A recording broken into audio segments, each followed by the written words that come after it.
Sultan Hasanuddin, ayam jantan dari timur.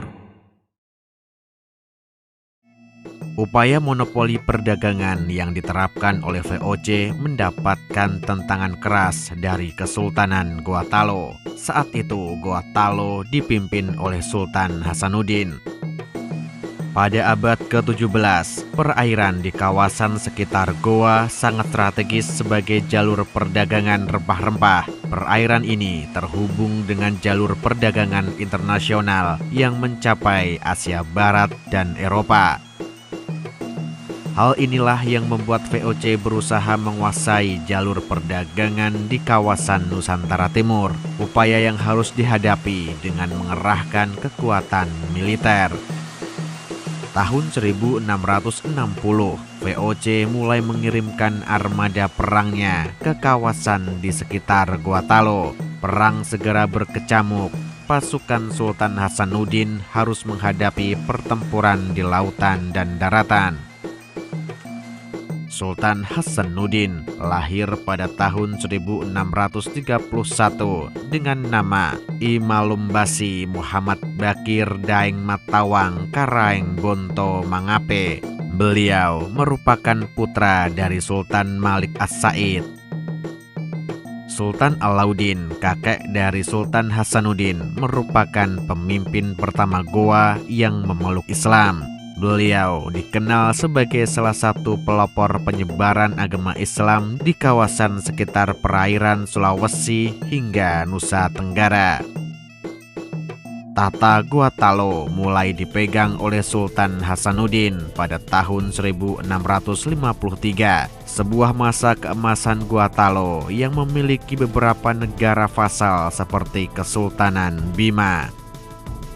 Pertempuran berlangsung sengit. Sultan Hasanuddin mengerahkan semua potensi pasukannya di benteng-benteng utama. Pada pertengahan tahun 1660, benteng Panakukang berhasil dikuasai VOC. Kondisi ini membuat Sultan Hasanuddin bersedia melakukan perundingan. Salah satu isi perjanjian tersebut adalah Goa harus melepaskan kekuasaan mereka atas Kesultanan Bima. Sultan Abdul Qoir, pemimpin Bima, ketika itu merupakan sekutu kuat Sultan Hasanuddin.